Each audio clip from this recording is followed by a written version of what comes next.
All right, Raul, welcome to the podcast. Would you like to introduce yourself to the people on the panel and the people that are listening to this as of now? Hey, what's going on? Raul Medina. Yeah, that's who I am. I'm not sure if I'm supposed to tell you a little bit about myself as well. Yeah, So, tell a little about yourself. What do you do? Where do okay. you live, I guess? Yeah. So right now I live in Fayetteville, North Carolina. Retired from the army probably about 2 years ago. Did 20 years and then transitioned and became a real estate agent and a real estate investor and just trying to retire for real, for real. Got that 20-year retirement, but I'm trying to get that real retirement that you can do what you want to do and live the life you want to live. So still work a little bit, but it's because of choice and fun. Yeah, and if people could look at the video format of this, you'll see that when I first saw Raul, I was like, this guy did not do 20 years. He does not look old as hell. Like you look so young that I'm like, whoa, like you did 20 years? You don't look like that. Yeah, you look Grandma like and mom have great genes. My mom looks like my sister. She just turned 60 and we look like brother and sister. Yep. man. Man, those are good Yep. genetics right there. Yep. And talk about your childhood. Like what was it like growing up? Like did you always have like a figure to teach you about investing, or did you have a good figure in your life or have a good mentor while growing up? No, I grew up in New York City in the Bronx and Brooklyn, and investing was not even a thing.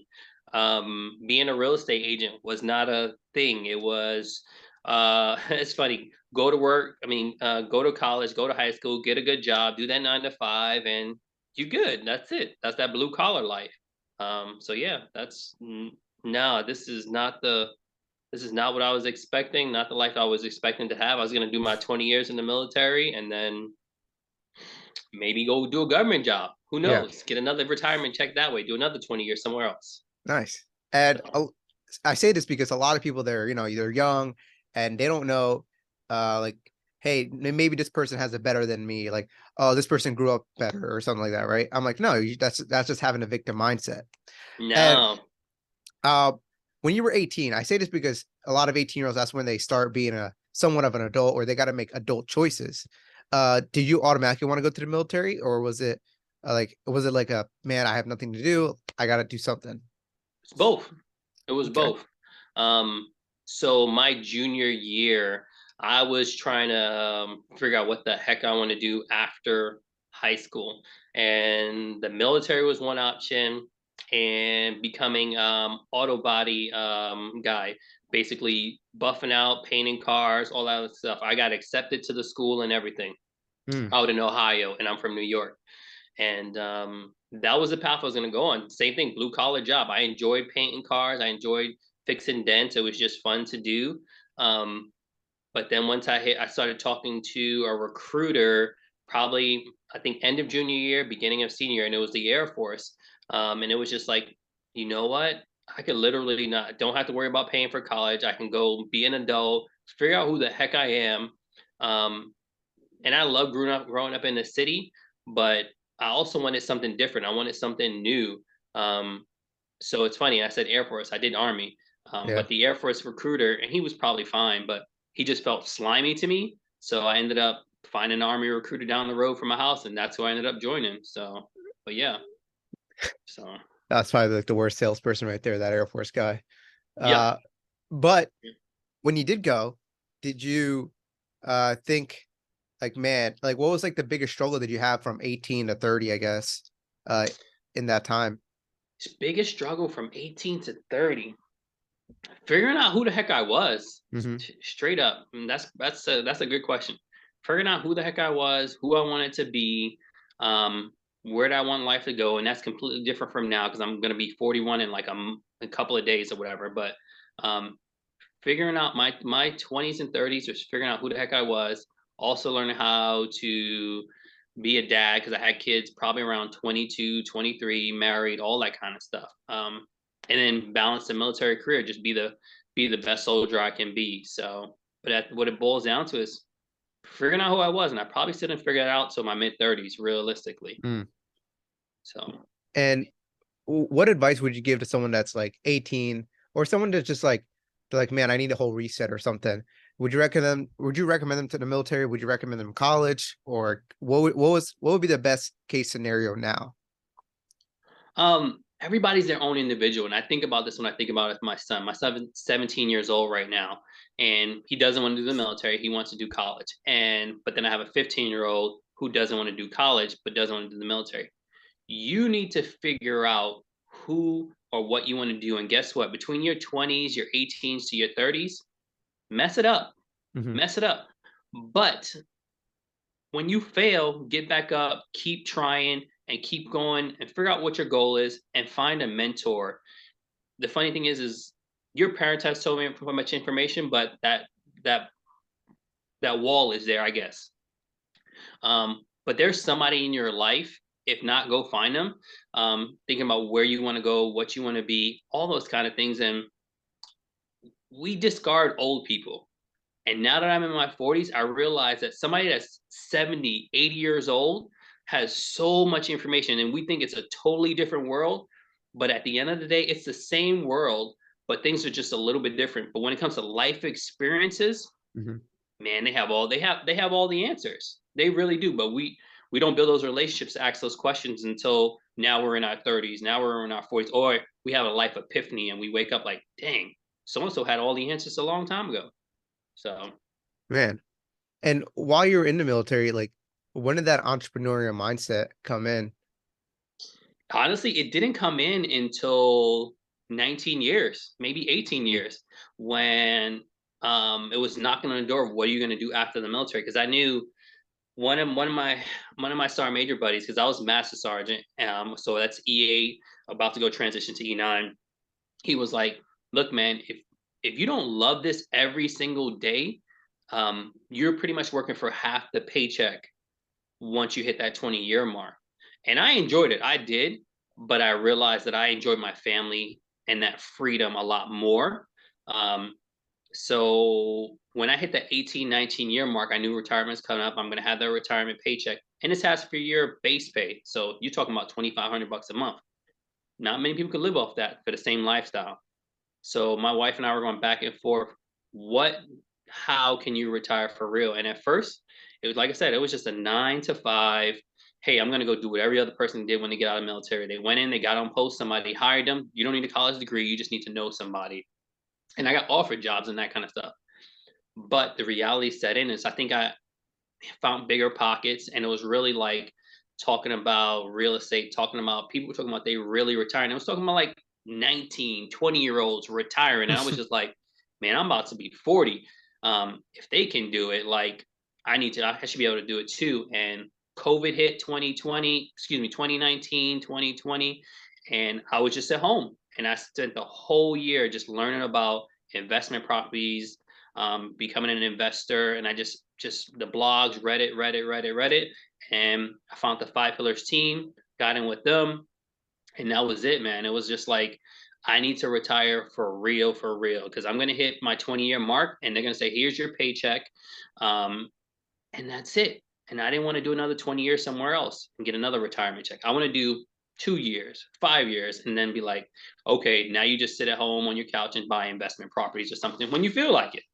Or what I really want to do is once it gets to that point is I've got a 1972 F100. My wife and I, we worked on that one. We had a great time. So our next project would be once we're really retired is probably work on like a 1960s, 1950s Corvette convertible or something together. Mm, That would be my hobby would be my full-time job. My full-time job as an agent or an investor would be my part-time job. nice. And what advice would you give to someone that's trying to get into the entrepreneurial field? They're like, "Hey, I don't have any money. I'm trying to get started," or like they either way, they probably do have money and they're trying to get started as well. What two advice would you have for both? I think it was Arnold Schwarzenegger is don't have a plan B. When I got out of the military, I didn't have a plan B. It was real estate agent and investor. That was it. I stopped doing everything else. I stopped applying for all the jobs. Don't have a plan B, and when you fall down, get back up again. Hmm. No plan B. So you don't give yourself an option when things get hard to wiggle out what you made a decision on. And then money is not really, when it comes to real estate, when it comes to entrepreneurship, money is never the issue. What I've learned is if it's a deal, if it makes sense, somebody has the money somewhere. Um, and then also when you're doing these things, like find a mentor. And then the last thing I would say is anything takes 90 to 120 days to see anything actually come out of it. Especially as an entrepreneur, you could be waiting a year before you actually see something. But I'd say, as in real estate, as an agent, I know that 90 days is the minimum before you start picking up some momentum. 6 months is when, okay, cool, and I need to keep going. But it ain't gonna happen overnight, and you need to grind. You need to work. You need to grind, and time management. If you've got a family, time management. Mm, that's correct. I like that. And I do like this whole saying about don't have a plan B, just go straight for it. Don't think about all the setbacks that might happen and give yourself 90 days or 180 days, whatever, however much you need. And that's a good plan because now you can see like for me, I'm trying to something new, like, oh, I'm trying to this like different methods of wholesaling, right? Oh, like calling or uh emails or even like direct door knocking, right? Do that for 90 days, see which works better. And if it doesn't, you gotta change something back and give that amount of time. I do like that. And what was the biggest mistake that you made as your first time entrepreneur? First time what's biggest mistakes? Um, I would say with the 2020 COVID market, not taking enough risk, Hmm. um, and being analysis paralysis. I would say, and I even have it now, and but my wife and I have been doing it so long now that I can talk to her and she'll be like, "Well, what about this? What about this?" And I'm like, "Yes, yes, yes." But at the beginning, I'd say a lot of it was analysis paralysis and time management. I would I would see a deal and it would kind of make sense, and I would kind of go teeter tottering back and forth. And by the time I made a decision, that deal could potentially be gone. And then the other thing is like between 2020 and now, like even in favor, which is a pretty stable market, like everything's gone up. Yeah. Everything going up. The same house you would have bought a year ago is probably anywhere from 50, $20,000 more than what it was before. So even if it wasn't perfect, real estate always it very rarely goes down. So as an entrepreneur, I think being okay with taking some risk Mm, and moving forward. okay. Now, what makes you different from a lot of investors? Like, what is your superpower in a way? My superpower Yeah. as an investor. Hmm. Um,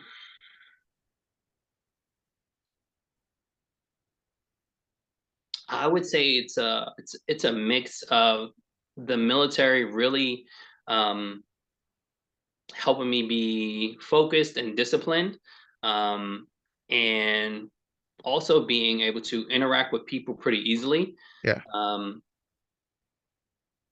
and then this superpower is a just experience in the past 2 years working with 5 pillars. Is that I can see stuff from different angles. It's not just I see it from an investor mindset. I see things from the buyer's side. I see it from the seller side, and then I see it from the agent side. So I can give you kind of I have a pretty good perspective of properties now since I've been doing it about 2 years, just with the experience. Hmm. I think Oh, we talked a little bit about the analyzing, and we talked about doing it from the backwards or going it forwards. And um, I've been exposed by drinking from that fire hydrant for the past 2 years that yeah. um, all of it's starting to like, oh, okay, looking at it from different angles and stuff. Like there's always an option, and there's always an answer, but you have to look at it from different views. Yeah. And can you speak about like you taught me about the whole going the backwards way of Yeah, analyzing deals. Can you speak more about that so that the viewers can yeah. understand that? Yeah. So, what's his name? I think it's Brett Daniels. I think it was, and um, he's the one that really got me thinking, going backwards from whatever the sale price is. So if, for example, if I'm gonna purchase a property and I'm gonna flip it, um, the first part I start is I start with after repair value and I times it by 0.9 4%. So by 94%. And why I is that? intention I intentionally do that because that gives me what potentially what's this going to cost me to sell this property with an agent and taxes and that kind of stuff. So so yeah, that kind of gives me kind of an idea what's going to cost me to sell this property. And so the agent gets their stuff at the top, taxes get cut off the top. Then my next number I subtract, and this is all subtracted from the after repair value. Um, and I'll give you an example as we go through as well, each step. So say we're going to talk about 100K or whatever house they want for the house. I'm timesing that by 94%, which you're at 94K. Hmm. The next thing is a flipper. That's the person that's potentially going to buy the property, or that's potentially what I want to keep in my pocket. Let's say 10K or 10% of the whole deal. So now you minus in that, now you're at 84K, right? Hmm. Now the next thing is repair costs. Usually that small of a house, if it's a pretty small house, you want to whatever your repair cost is going to be. My cheat sheet is say it's a 1,500 square foot house and it's an easy repair. It's probably another 10K. So now we're at 74K, right? Yeah. So if I want to keep that house for myself, or if I want to flip that house, I'm right at 74K. Is a good price for me to buy the house potentially.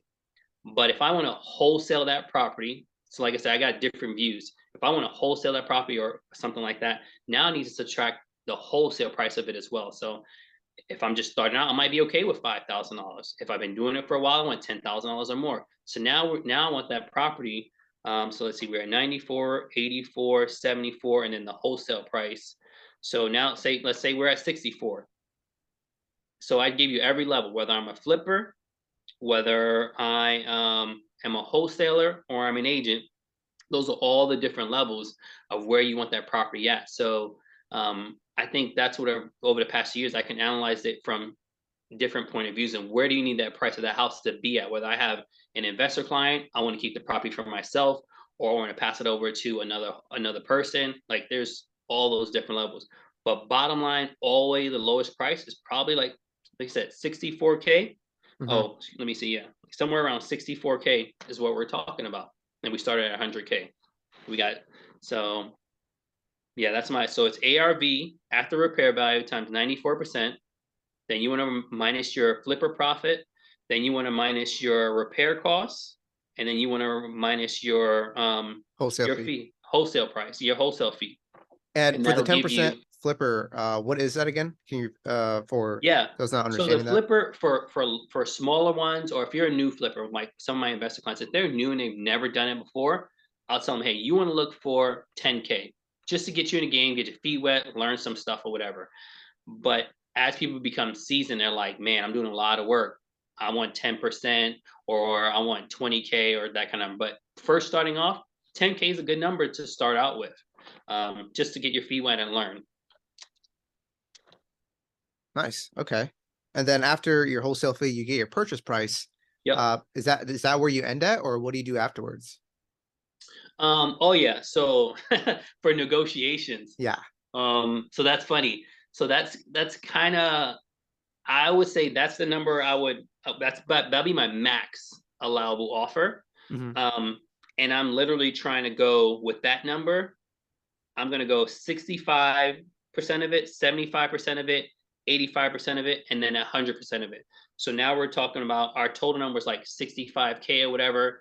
But I'm gonna start at what 65% of 65K. Now we're talking about me actually doing math, not easy math. But that's where I would start at. That's what my low number is. So that way, people, if I just say come up front and I just say, hey, I'll pay you 65K for the house, and that was their number from the front, from the get, it's like they're like, dang, I could have probably got him for more.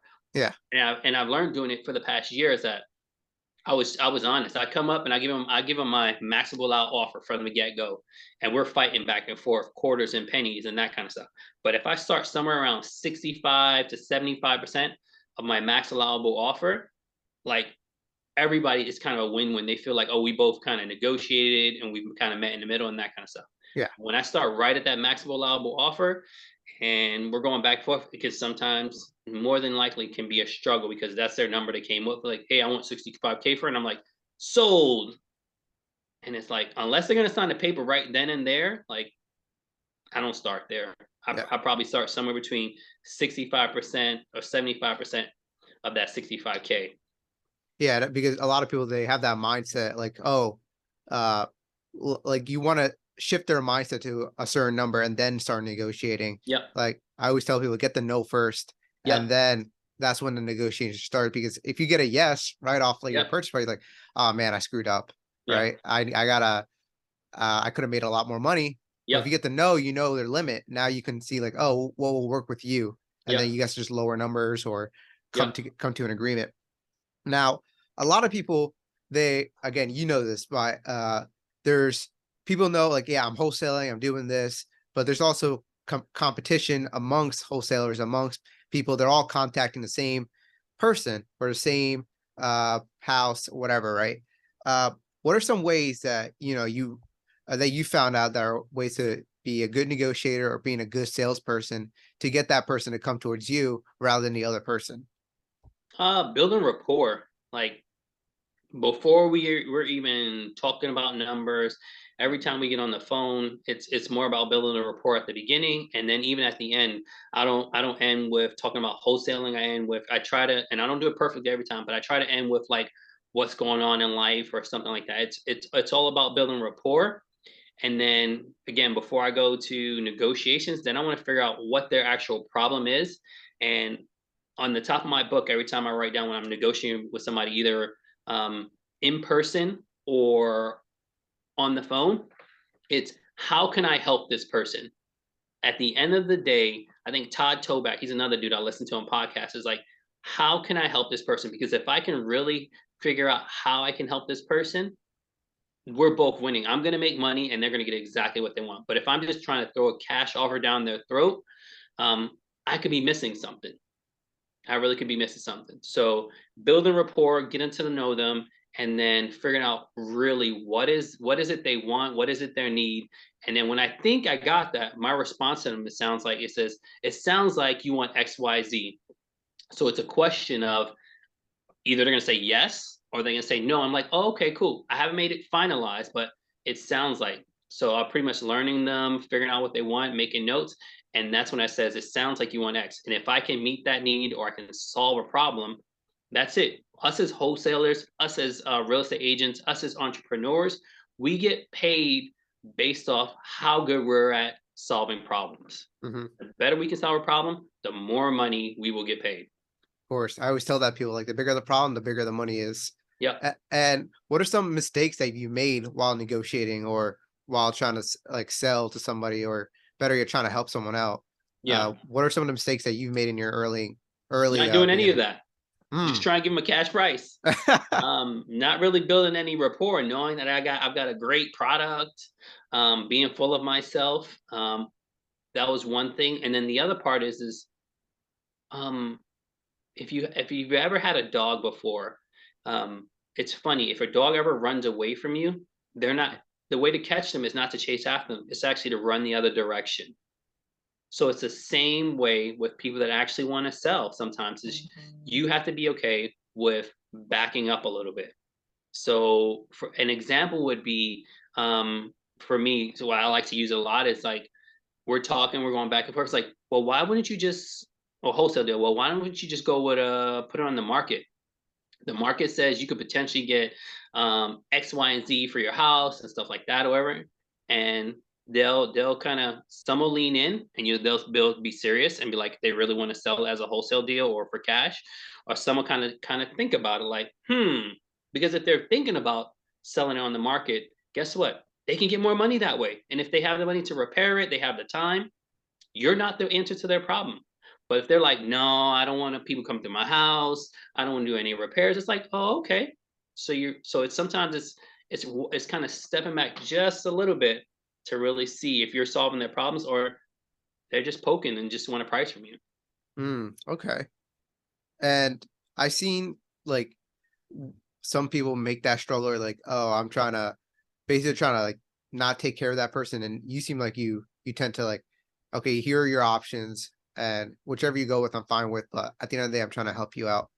And what's the biggest lesson you want people to understand about wholesaling in general? or sales in general? They're not gonna work with you unless they trust you. Mhm. First thing you need to do is build trust. And if you're all about me, I, you're not gonna survive in wholesaling. Bob Sleeves is a good example of is that he builds relationship, he bros out with people, he tries to solve their problem, and then they send him their friends send him friends, and I've taken that example from him. It's if I really go trying to solve your problem and really trying to get to know you and being genuinely nice, even if we don't do a deal together, guess what? You're gonna remember me and know that I'm gonna take care of you and I'm gonna take care of your friend. So yeah, just Nice. doing the right thing. It's not about you. Yes, it's a business. Make sure that you're gonna make a profit and you tell them that at the beginning that you're a business. Um, but if my stuff doesn't line up for you, well then I'll refer you to someone else and maybe it does. And that's it. That's okay. Nice. And what are some resources would you recommend for people that are trying to either become a better negotiator slash salesperson or a better wholesaler in general? So wholesaling, Brett Daniels, Todd Toback, has ridiculous information, and I probably need to invest a little bit more in him. But just his podcast, um, it's funny. His podcast has kind of bumped up my game a lot more. Um, yeah, and then in general, um, I'd say the one thing. So you're focusing on one single goal, one thing. Well, I think early on doing this, I was focused on being an agent, focusing on being a wholesaler, um, and really figuring out where and what's your niche and what you're good at, and just become good at that. So yeah, so the one thing, if you're going to become a real estate investor, a lot of Brandon Turner stuff is good as well. Hmm. I think is it Dave Green, the Burr book as well. That's another thing. But just reading in general, and if you don't like to read, just listen to stuff and absorb that stuff, and then mess it up and apply it. Apply it and mess it up. It'll be okay. Nice. And what do you think an action someone can take that can pay big dividends for their future? In what regards? Is as an entrepreneur you're saying, or just in life in general? Both. Let's do both. What can in life in general? Surround yourself with people, or surround yourself with the people of who you want to become. Whoever you want to become, whatever direction you want to go in, and that works for both, is surround yourself with those people. Um, because they and yeah, because they're going to be the ones to push you. They're going to be the ones that are going to be that next step before ahead of you. Um, that's all I really did in these past few years was really surround myself in people I want to grow from and people want to be like, and then be okay with doing the same thing for others because there's somebody one step behind you that needs you to do the same thing. Hmm. As an investor, hmm, organization and time management. Shelby Osborne is like a genius at this stuff, and I am, and all of us are still trying to be like her when we grow up. Um, but she blew up in like 2, 3 years, and it's because she's organized. She has systems in place, and then when she has system in place, she has a team, somebody to manage that stuff for her, so she can move on to the next thing. I mean, like if you're an entrepreneur, work on your business instead of in your business as you're going. Build those systems up. I'm 2 years in, and now I'm learning like I need to build those systems up. When somebody was an example the whole time, and I just like I'm enjoying making me some money. Hmm. But once you learn how to work on your business instead of in your business, you have free time to do other things. Nice. And I know like one of the biggest things is like for me, like for softwares and all that, I use a lot of Google Calendar and like a to-do list and whatever. Well, what helped you the most? Like you said, like, oh, you're trying to build systems and have a routine. Like what are some Yeah. things that you utilize now?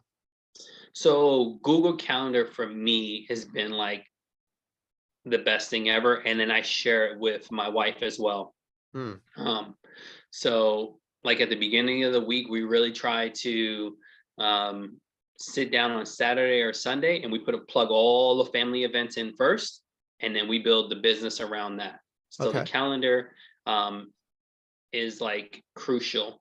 And then there's this other app, I forget the name because it's my to-do list. Is it called Todoist? Nah. That's what that's what I use. No, it's a really good one they can use over multiple platforms, and it's free. Evernote. Evernote. Okay. Evernote. So yeah, so planning on my week with the calendar at either Saturday or Sunday, and then Evernote is like all the tasks are in there. And at the beginning of each day, you really need to knock out those hard tasks in the morning because I'm a procrastinator. Because if I don't, it either get won't get done or it'll get done really crappy at the end of the day. So for me, my Achilles heel is admin.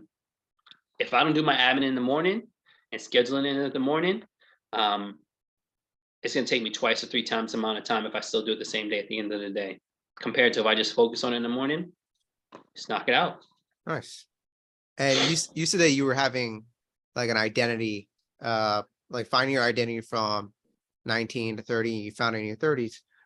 What is a good way to finding that out, or a better and efficient way to find that? Because I guess a lot of people, they have that too. They're like, Yeah. what do I really want to be? Or man, I changed a lot. Like what causes someone to actually figure out their identity? Life changing events.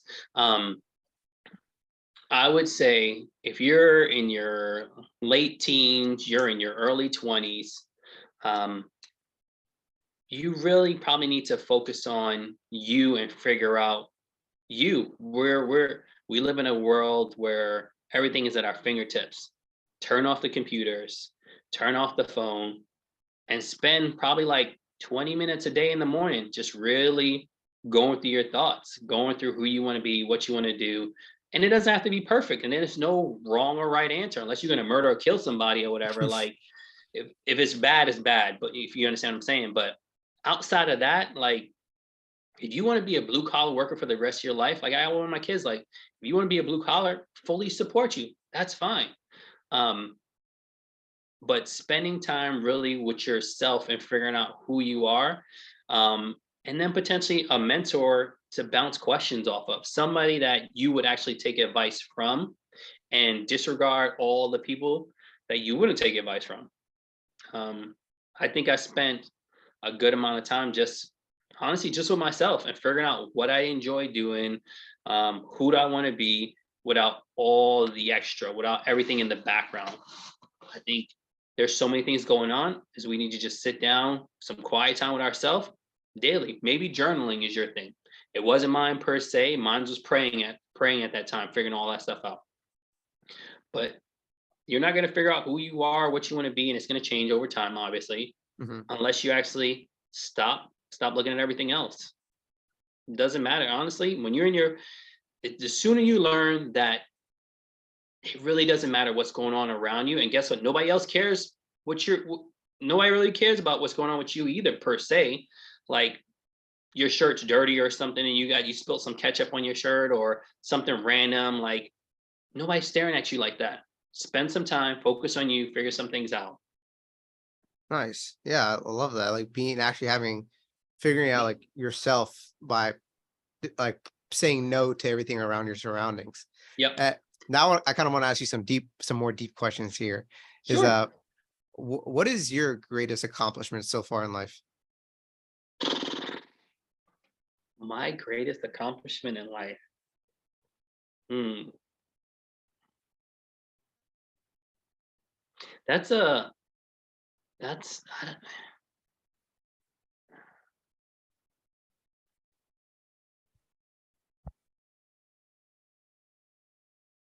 I don't know what I would say for that one. Um,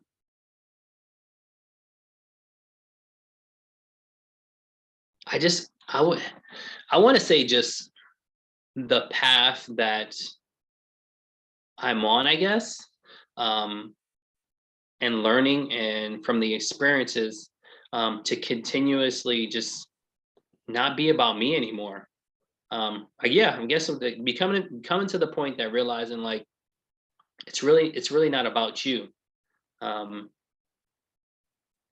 I want to say the fact that I have a healthy marriage is I want to say that I've got a 17-year-old and a 15-year-old that um they're not perfect, like no kid is perfect. But they're on the right path. I have a 3-year-old. Um, Greatest accomplishment, I don't know, but I would say my main focus would be that family to make sure that they are taken care of and going in the right direction. And I guess I would say I'm proud that my 17-year-old can be an actual adult and take care of himself. I have confidence in that. He's got one more year of high school. Mhm. Um, so that feels really good. Um, I would also, yeah, I don't know. I never really dive deep into what would be my greatest accomplishment. The fact that I found a woman that loves me for me, um, halfway across the world in Australia, um, that completely supports everything that I do, and then um, is not a numbers person, is not a real estate person, but literally has spent the past 2 years listening to all my jargon about it all the time, and now pretty much gives me good ideas about real estate as well, which is awesome. Um, our 3-year-old, we our last rental, we told him it was his, um, because instead of saving up for college, we bought a house, and we're like, by the time he gets to college age, he can sell it, or if he really wants to pay for college, he's got 15 years. Equity on a house for 15 years later is going to be ridiculous. So, Yeah. um, being able to help my mom, um, get her into the whole real estate game as well. Talk to my that's probably what it is being able to help other people in my family to let them know there are other things out there besides just doing a 9 to 5. If that's what you want to do, keep doing it. But there are other things you can do on the side or you can do full time to take care of yourself, to take care of your family, to live the life you want to live. I guess, yeah, stepping out and being able to provide options for other people, my family and friends, to be like, bro, like you don't even realize as a veteran, you don't even realize that if you literally bought one house per duty station after 20 years, you wouldn't have to work if you did it right. You wouldn't. You PCS 5 times. You wouldn't. My greatest accomplishment is being able to help other people, I guess. That's what yeah, that's what I'm coming up with. Nice. Having the tools to help other people. And what like life event was probably like the hardest for you, but it was also like kind of like it changed you in a way that kind of goes back to your whole identity thing too. Real talk, divorce. Real, real talk, divorce. As a man, you feel like a complete failure. Um, but yeah, real talk was divorce, Mm, and then becoming a single dad. That was a rough time. Um, and I probably spent a good amount of time just trying to learn how to be a good dad, just learning how to spend some time figuring out who I was, and honestly trying to be the right man for the next woman. Um, and yeah, and spiritually, I just spent a lot of time praying in the morning. So getting nice. my life back together and trying to learn to not repeat the same mistakes over and over again. Um, well, life in general, if you believe or you don't believe, the lessons will keep coming back to you until you decide to learn from them. No matter if you believe in something or not, you're gonna still stay the same place you're at until you learn from it. Yeah. So yeah. And like, what is like a big sacrifice that you've made? Because a lot of people, so like, oh, you can go partying, but you spend more time, doing these phone calls, doing, uh, setting up some business strategies or whatever, right? When, all the people, it's like, I guess it goes with FOMO as well, but what was your biggest sacrifice that actually put you forward? But it was also like, man, like you see back and you're trying to think like, man, if I went that road, I could have been a whole different person. If I went that road, I'm a whole different person. Hmm. Two things come to mind is um the first one thing was is with the whole military PCS in, and really, we don't know what we don't know at that time. Yeah. But for anyone that's in the military or anyone that's not in the military, like starting off with entrepreneurship, starting off with whatever it is, real estate early. I was in a presentation yesterday and the guy was talking about his dad. The guy went to college, he owed a whole bunch of money and he didn't know what the heck they want to do. He went to all these interviews, tons of them, all the top companies as an accountant, but all of them told him he needed 2 years of experience. And his dad told him, hey, why don't you go ahead and go out and start a business? And the kid was like, I don't got no money. I don't got anything. He's like, perfect. Where else can you go but up? When you rock bottom, you get up. There's nowhere else to go but up. So, yeah, it's the only place to go. Nice. And do you have like an opinion that, well, an opinion that you keep to yourself that you don't try to express because a lot of people will disagree on it? An opinion? Opinion?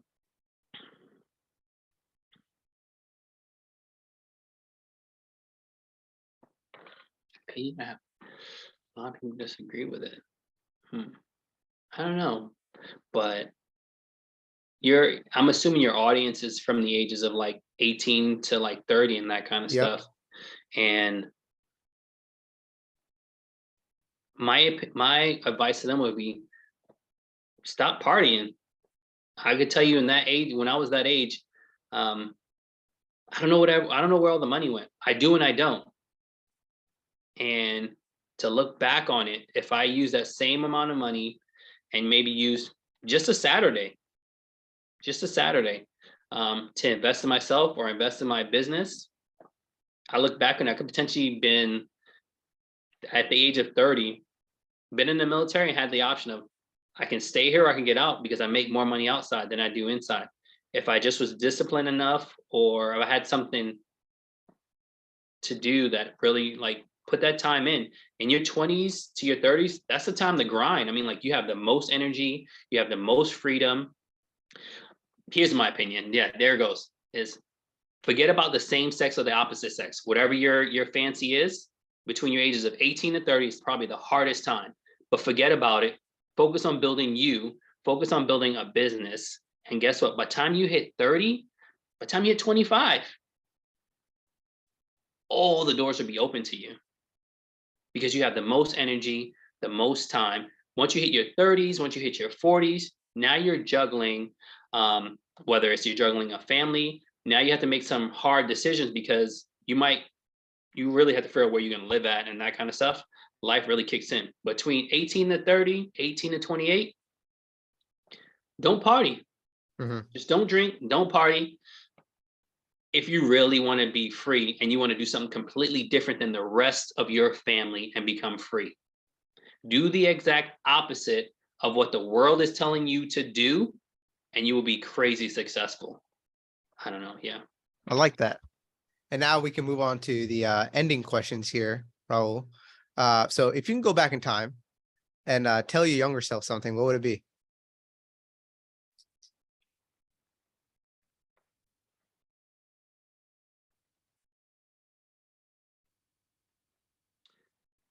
As a kid, who cares about what everybody else thinks? Doesn't really matter unless they're related to you, unless they're like your mom, your dad, your brother, and your sister. Don't worry about everybody else. As a young adult, as a teenager, I'd say find your mentor, and it doesn't matter whatever aspect of life you're looking at. Find you somebody that's in that direction. If you don't, ask the questions. Ask your parents. As a 18-year-old to a 20-year-old, I think I already hit on it. Is like I know like all of us have this thing about the opposite sex or the same sex or whatever, but they ain't going nowhere. But time is just going to keep on going. Yeah. Money goes away. Time is the only thing you don't have. So you need to figure out how you're going to spend your time. It's the only thing you can't get back. I So like I would that. spend the early 20s, is just building something, focusing on growing who I am. That's what I And would say is, yep. nice. And what question would you ask your future self? Let's say 10 or 20 years from now. Probably that question is what I could have done differently to move faster. Yeah.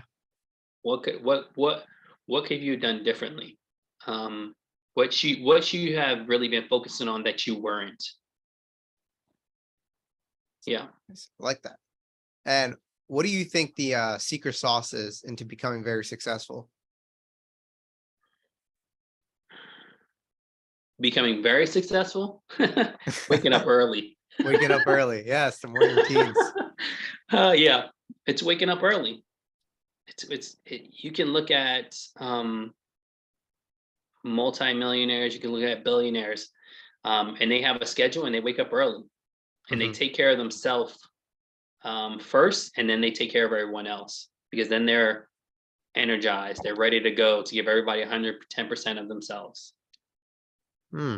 I like that. And what is a quote that you live by? A quote that I live by, I don't live by a quote per se, but um,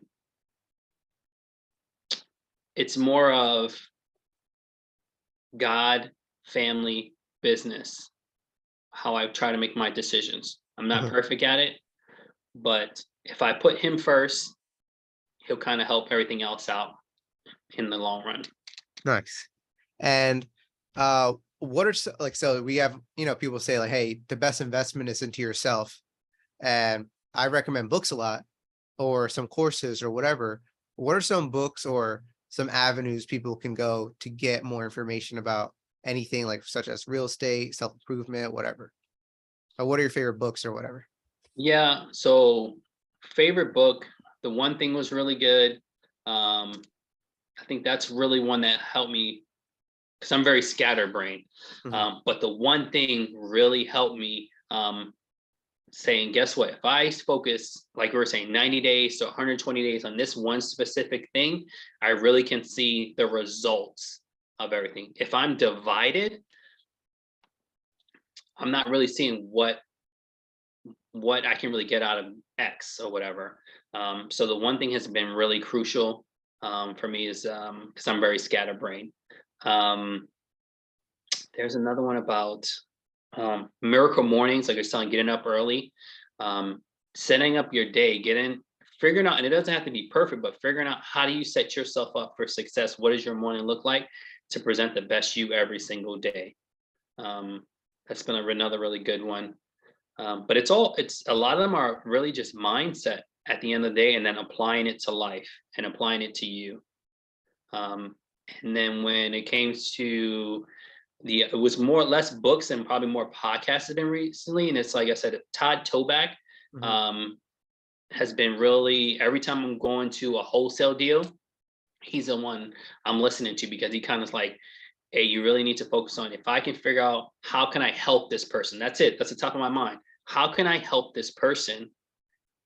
And then figuring out what their problem is. That's it. You got it. Um, so yeah, that's pretty my thing I'm sticking to right now is Todd Toback's been a really good one lately. I listened to a little bit of Brett Daniels, um, and as a real estate agent, I think his name was it Fury or Ferry, Tom Ferry. As a real estate agent, he gives a lot of good advice. But yeah, that's pretty much as a real estate agent. What I realize is that you need to take a break and reset every quarter. Yeah, Maybe it's so if you're just burning yourself out, real estate agents quit usually after a year or two because they don't take breaks. really. So, And yep. that's another question. Like, how do you actually have a work life balance in a way? Do you actually take breaks, or I know someone like Mr. Beast, right? He'll go like 17 days working hard, and that he said he burns himself out, and then he'll take that whole day to himself. Or there's some people that, yeah, from 9 to 5 they working, and then after that it's their fun time or whatever. What's your opinion or recommendation for having that type of balance, like family and work and everything? Um, Figuring out what your priorities are Mhm. and putting those on your calendar first. So whether that's family, whether that's like I said, the reset time every quarter, put it on your calendar first. And then building everything around it. So for me, every Saturday or Sunday, depending on what it looks like, my wife and I'll go through the calendar first, and then she'll tell me, we'll talk about what events are coming on. So that gets put in there. That's the priority. And then we also, what we do is Fridays, and I try to do my best, and I failed honestly yesterday. Is Fridays is our day off. That's our day to do whatever we want, hang out, something like that. It's date night, all those things. Friday once a week. I'm already military retired. If you're not retired, you don't have passive income already coming in, do something different.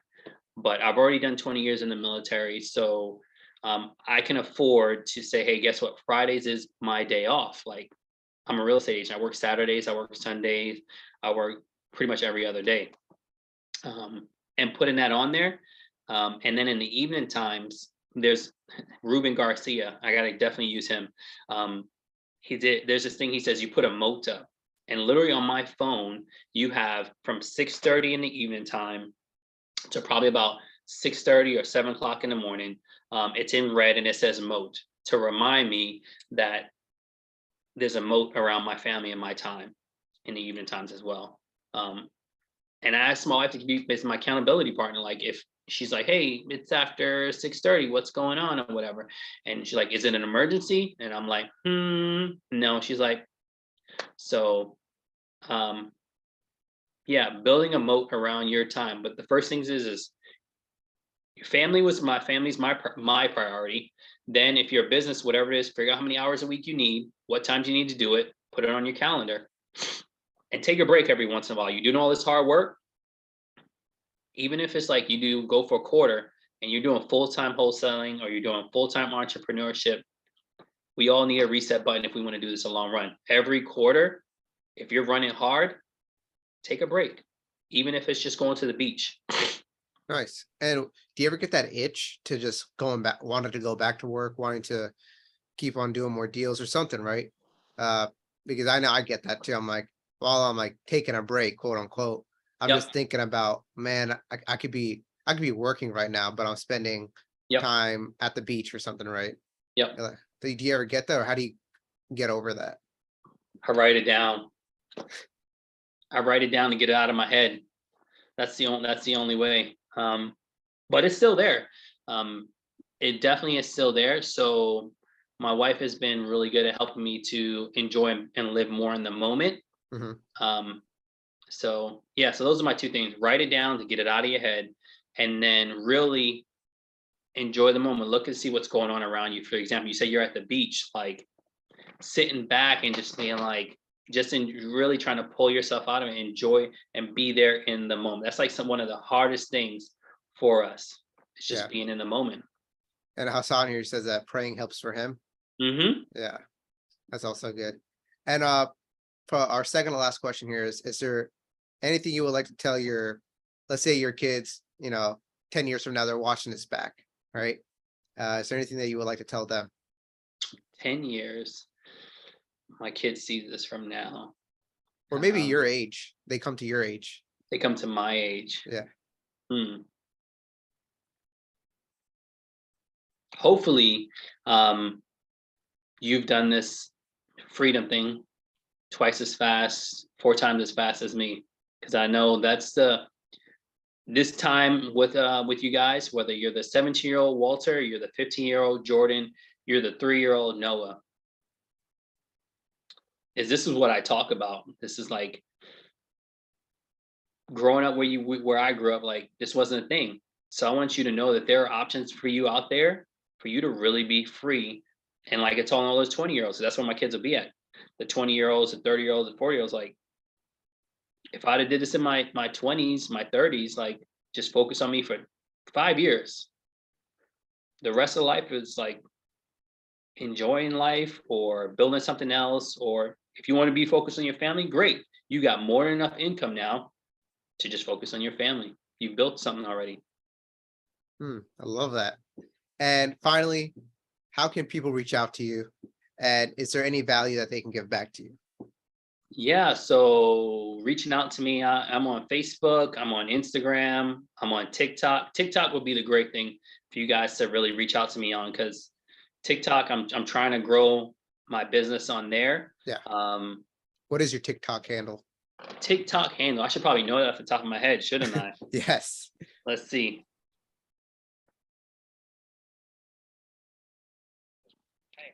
To be a great question.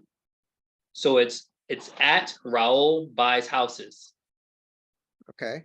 Yep. At Raul Buys Houses. Yep. Look that up. And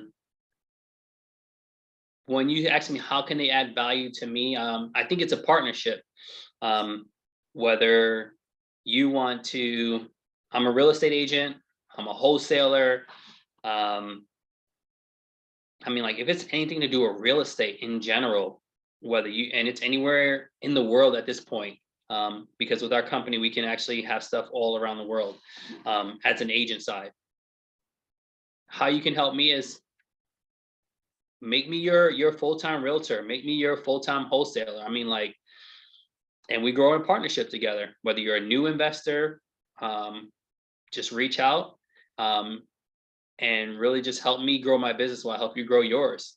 Like I said, if you're in your 20s and your 30s and you want to know how to become free, let's have that conversation. Reach out. Reach out Nice. to me on the TikTok. Awesome. And again, we appreciate you coming here, Raul. Yeah, brother. Thank you. All right. All right.